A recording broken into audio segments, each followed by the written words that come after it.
আমরা মুরগি কিনি, অনেকে ড্রেসিং করি, কিন্তু এই কথা আমরা যাচ পড়তাল করি না যে ড্রেসিং করতে যাইয়া যে মুরগিটা কি হালালের ভিতরে থাকে না হারামের ভিতরে পরিণত হয়। এটা অনেকেই আমরা যাচ পড়তাল করি না এবং জানিও না। কারণ তারা ড্রেসিং করতে মুরগিটাকে যেই পানির ভিতরে ডুবাবে এই পানিটা পবিত্র থাকতে হইবে। এখন 5টা 10টা 20টা মুরগি যদি একটা পানির ভিতরে শুকিয়ে উঠায়, পানিটা পাক থাকে না নাপাক হয়ে যায়।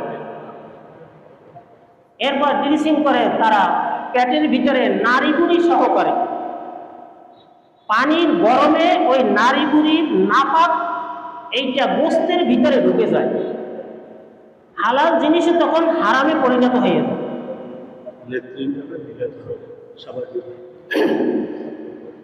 এই জন্য আমরা বাজার থেকে যারা মুরগি কিনি ড্রেসিং করি, আমরা ওদেরকে বলবো তুমি আমার মুরগি ড্রেসিং করে দেবা, দরকার হয় 2টা পয়সা বেশি দেবো, তুমি পরিষ্কার পানি আমাকে দেবা।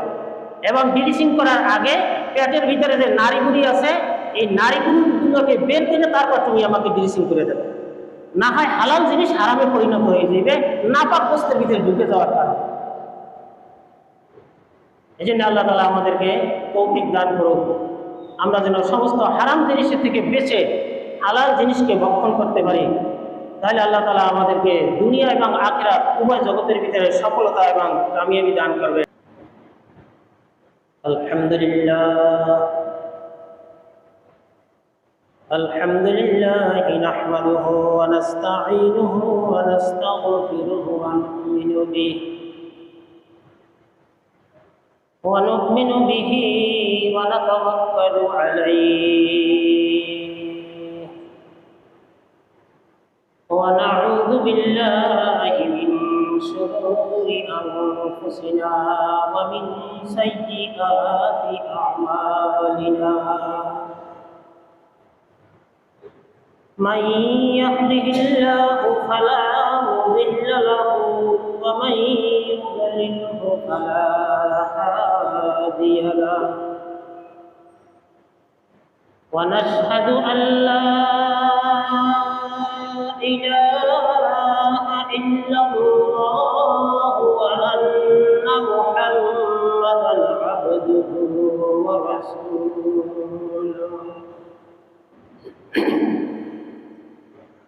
أما بعد فأعوذ بالله من الشيطان الرجيم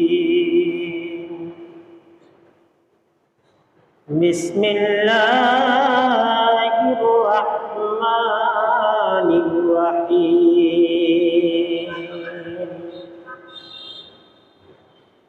وتحسبهم أيقاظا وهم رقود ونقلبهم ذات اليمين وذات الشمال وقلبهم باسط ذراعيه بالوصيد لو اطلعت عليهم لوليت منهم فرارا ولملئت منهم رعبا وقال تعالى يا أيها الذين آمنوا صلوا عليه وسلموا تسليما اللهم صل على محمد وعلى آل محمد كما صليت على إبراهيم وعلى آل إبراهيم إنك حميد مجيد اللهم بارك على محمد وعلى آل محمد كما باركت على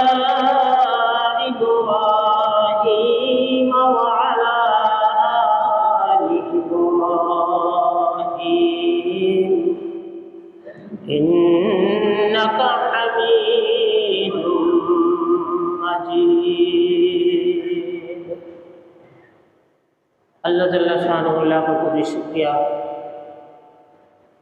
যে মহান রব্বুল আলামিন আমাদেরকে আল্লাহ জাল্লা শানুর ঘরে আসার বসার তৌফিক দান করলেন। এই জন্য আল্লাহ জাল্লা শানুর দরবারে শুকরিয়া আদায় করি, আলহামদুলিল্লাহ।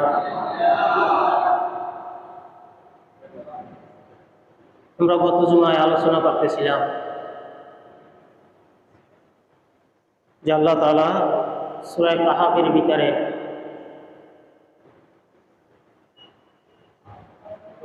জানাই দিয়েছেন যে আসহাবে কাহাফ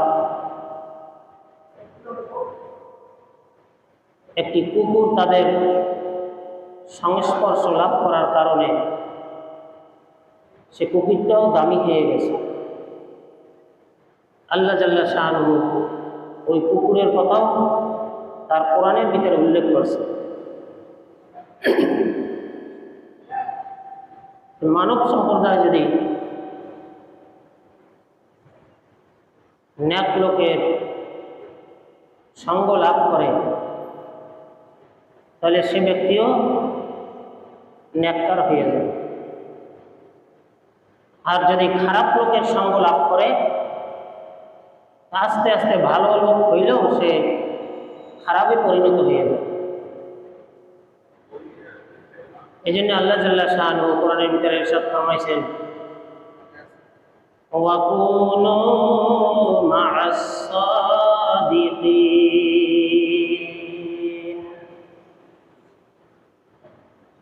তোমরা সাদিকিন সত্যবাদী নেককার এদের সঙ্গ লাভ করো, এদের তোমরা সাথী হয়ে যাও। এই জন্য শরীয়তে মুহাম্মাদের ভিতরে আমরা অনেকেই বাসা বাড়িতে কুকুর লালন পালন করি, কিন্তু হাদিসের ভিতরে আসছে যারা কুকুর লালন পালন করবে তাদের আমল নামাজ থেকে প্রতিদিন 2 কিরাত সওয়াব কেটে দেওয়া হইবে। 1 কিরাত সমপরিমাণ বহুত পাহাড় বরাবর। হাদিসের ভিতরে রাসূলুল্লাহ সাল্লাল্লাহু আলাইহি ওয়াসাল্লাম ইরশাদ ফরমান, লা তাদখুলুল মালাইকাতু বাইতান ফীহি কালবুন আও তাসাউইর, ওই ঘরের ভিতরে রহমতের ফেরেশতা প্রবেশ করে না যেই ঘরের ভিতরে কোনো কুকুর থাকে অথবা কোনো জীবের ছবি থাকে, ওই ঘরের ভিতরে রহমতের ফেরেশতা প্রবেশ করে। এই জন্য আমাদের প্রশ্ন জাগতে পারে, আসহাবে কাহাফ এরা তো আল্লাহর বান্দা, আল্লাহর ওলি ছিলেন, তারা কেন কুকুরকে সাথে নিলেন? এরও এক জবাব দিছে, আমাদের শরীয়তে মুহাম্মাদের ভিতরে কুকুর পালা নিষেধ। দ্বিতীয়ত কুকুর পালা জায়েজ আছে যেই কুকুর শিকারী কুকুর। যদি কুকুর শিকারী হয়, তাকে যদি শিকারী বানানো হয়, এই কুকুর লালন পালন করা জায়েজ আছে। অথবা যেই কুকুর জানোয়ার অর্থাৎ গরু, ছাগল, ভেড়া এদেরকে প্রশিক্ষণ দেওয়া হয়েছে, এই কুকুরের দ্বারা ওই জানোয়ার অর্থাৎ গরু, ছাগল, ভেড়া এদেরকে লালন পালন করা। এই 2 শ্রেণীর কুকুর, শিকারী কুকুর আর জানোয়ারকে লালন পালন করার জন্য যে কুকুর, এই 2 ধরনের কুকুর পালা জায়েজ আছে। এছাড়া শরীয়তে মুহাম্মাদের ভিতরে কুকুর লালন পালন করা জায়েজ নাই। এই জন্য যারা সৌদিতে হজ করতে গেছেন, উমরা করতে গেছেন, এরাও দেখছেন বাইতুল্লাহর আশেপাশে বা মসজিদে নববীর আশেপাশে কোথাও পুকুর নাই, অনেক দূরে, তারা জঙ্গলের ভিতরে থাকে। কারণ সেখানে কাছাকাছি আসলেই সম্ভবত এদেরকে গুলি করে দেয়, মেরে ফেলায়, যার কারণে তারা জঙ্গলের ভিতরে থাকে, অনেক দূরে থাকে। এই জন্য আমরা অনেকে শখ করে কুকুর লালন পালন করি, কিন্তু তার আমল নামার থেকে প্রতিদিন 2 কিরাম সব কাটা যাবে, আর 1 কিরাম সম পরিমাণ বহুত পাহাড় বরাবর। এই জন্য আমরা এর থেকে বিরত থাকবো। যদি পালতে হয় শিকারি কুকুর, এটা বলা যায় না। তাই আল্লাহ জাল্লা শানহু একটা কুকুর ন্যাক লোকের সঙ্গ লাভ করার কারণে আল্লাহ তাআলা ওই কুকুরটার কথাও কোরআনের ভিতরে আলোচনা করছেন। ওয়া কালবুহুম বাসিতুন জিরাইহি বিল ওয়াসিদ, যে আসহাবে কাহাফ তারা গুহার ভিতরে ছিল, আর কুকুর সেই গুহার মুখে তার হাতাকে বিছাইয়া সেখানে তাদেরকে পাহারাদারি করতেছে। লাউ ইত্তালা'তা আলাইহিম লাওয়াল্লাইতা মিনহুম ফিরারান ওয়া লামুলিকতা মিনহুম রুবা।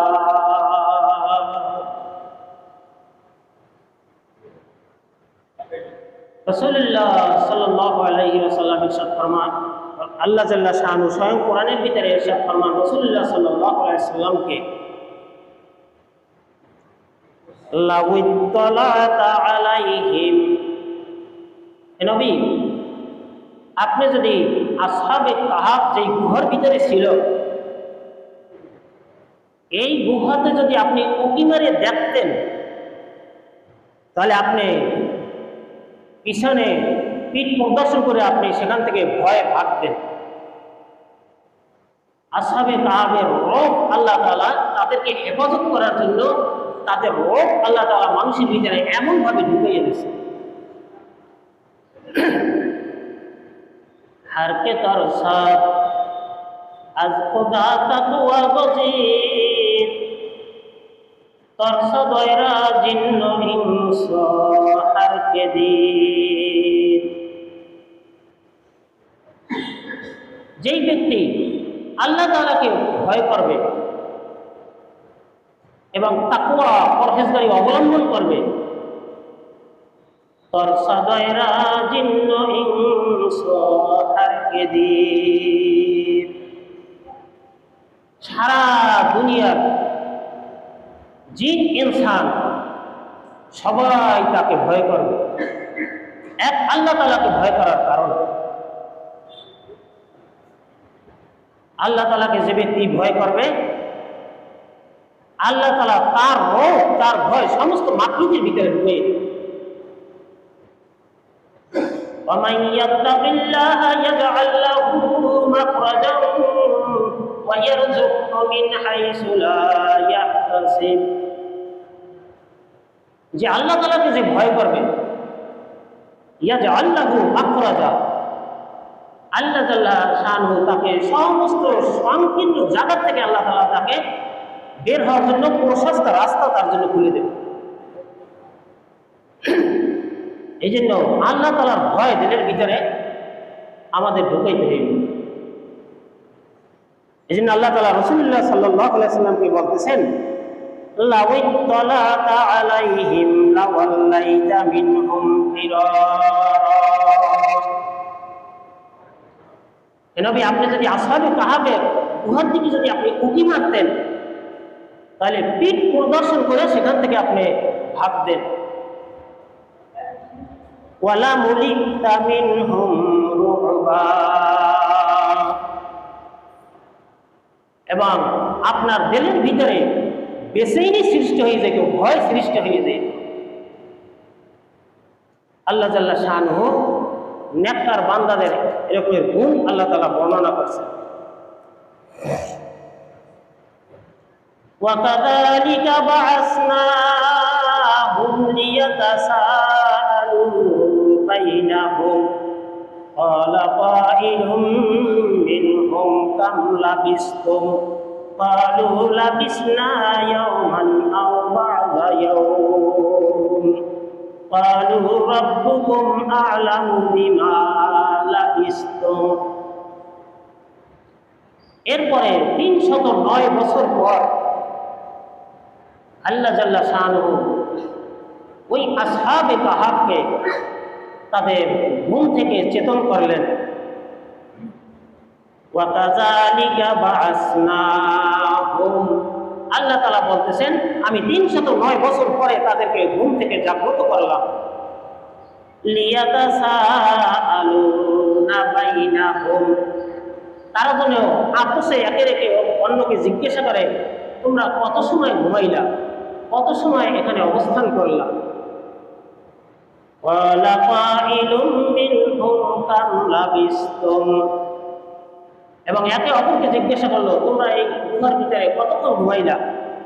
ক্বালু লাবিসনা ইয়াওমান আও বা'দা ইয়াওম, ওই ৭ জনের থেকে কেউ বলতে লাগলো আমরা একদিনের কিছু সময় ঘুমাইছি, অথবা পুরো একদিন আমরা এখানে গুহার ভিতরে ঘুমাইছি। অথচ ঘুমাইছে কত বছর? ৩০৯ বছর। ৩০৯ বছর। আল্লাহ তাআলা কুদরত, আল্লাহ তাআলা মানুষকে খাওয়াইয়াও বলতে পারেন, না খাওয়াইয়াও বলতে পারেন। এক ঘুমের ভিতরে আল্লাহ তাআলা তাদেরকে ৩০৯ বছর পার করে দিয়েছেন। না খাওয়া ছিল, না পান করা ছিল, এবং না তাদের শরীরের ভিতরে কোনো ক্লান্তি ছিল। আল্লাহ তাআলা কুদরত, তাদের কুদরত কুদারি हर से खाही आकुनी जिंदारा मुर्दा कुनी तू मुर्दारा जिंदा कुनी। হে আল্লাহ, তুমি এত সর্বশক্তিমান, তুমি মৃত্যুকে জীবিত করতে পারো, জীবিতকে যে কোনো সময় মৃত্যু দান করতে পারো। ক্বালু রাব্বুকুম আ'লামু বিমা লাবিসতুম, এরপরে তাদের ভিতর থেকে কিছু সংখ্যক লোক বলল যে তোমাদের প্রভুই একমাত্র আল্লাহ তাআলাই ভালো জানেন তোমরা কত সময় এখানে অবস্থান করছো, কত সময় তোমরা নিদ্রার ভিতরে ছিল। ক্বালু লাবিসনা ইয়াওমান আও বা'দা ইয়াওম ক্বালু রাব্বুকুম আ'লামু বিমা লাবিসতুম।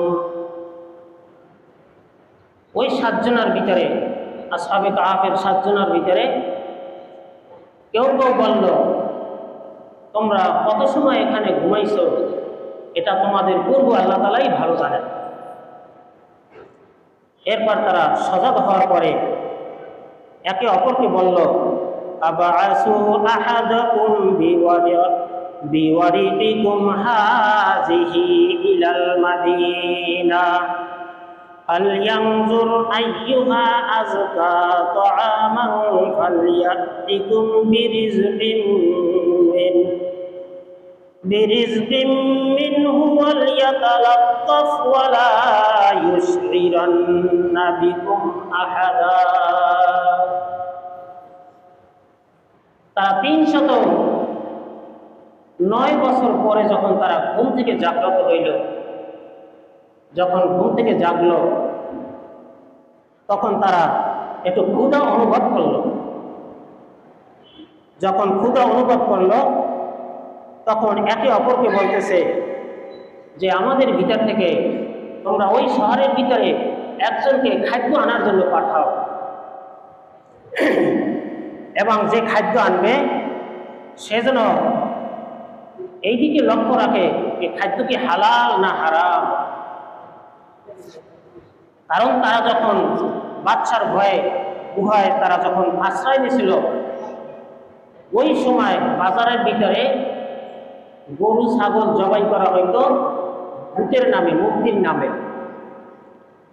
এই জন্য তারা বলল যে যে খাদ্য নিয়ে আসবে সে যেন যাচাই বাছাই করে এই খাদ্য কি হালাল না হারাম। যেমন আমাদের বাজারের ভিতরে আমরা মুরগি কিনি, অনেকে ড্রেসিং করি, কিন্তু এই কথা আমরা যাচ পড়তাল করি না যে ড্রেসিং করতে যাইয়া যে মুরগিটা কি হালালের ভিতরে থাকে না হারামের ভিতরে পরিণত হয়। এটা অনেকেই আমরা যাচ পড়তাল করি না এবং জানিও না। কারণ তারা ড্রেসিং করতে মুরগিটাকে যেই পানির ভিতরে ডুবাবে এই পানিটা পবিত্র থাকতে হইবে। এখন 5টা 10টা 20টা মুরগি যদি একটা পানির ভিতরে শুকিয়ে উঠায়, পানিটা পাক থাকে না নাপাক হয়ে যায়।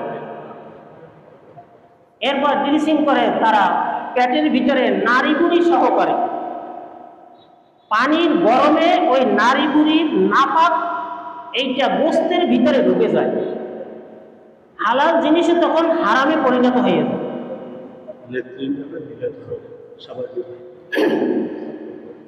এই জন্য আমরা বাজার থেকে যারা মুরগি কিনি ড্রেসিং করি, আমরা ওদেরকে বলবো তুমি আমার মুরগি ড্রেসিং করে দেবা, দরকার হয় 2টা পয়সা বেশি দেবো, তুমি পরিষ্কার পানি আমাকে দেবা। এবং ড্রেসিং করার আগে পেটের ভিতরে যে নাড়িগুড়ি আছে এই নাড়িগুড়িগুলোকে বের করে তারপর তুমি আমাকে ড্রেসিং করে দেবে, না হয় হালাল জিনিস হারামে পরিণত হয়ে যাবে নাপাক গোস্তের ভিতরে ঢুকে যাওয়ার কারণে। এই জন্য আল্লাহ তাআলা আমাদেরকে তৌফিক দান করুক, আমরা যেন সমস্ত হারাম জিনিসের থেকে বেঁচে হালাল জিনিসকে ভক্ষণ করতে পারি। তাহলে আল্লাহ তাআলা আমাদেরকে দুনিয়া এবং আখিরাত উভয় জগতের ভিতরে সফলতা এবং কামিয়াবি দান করবে।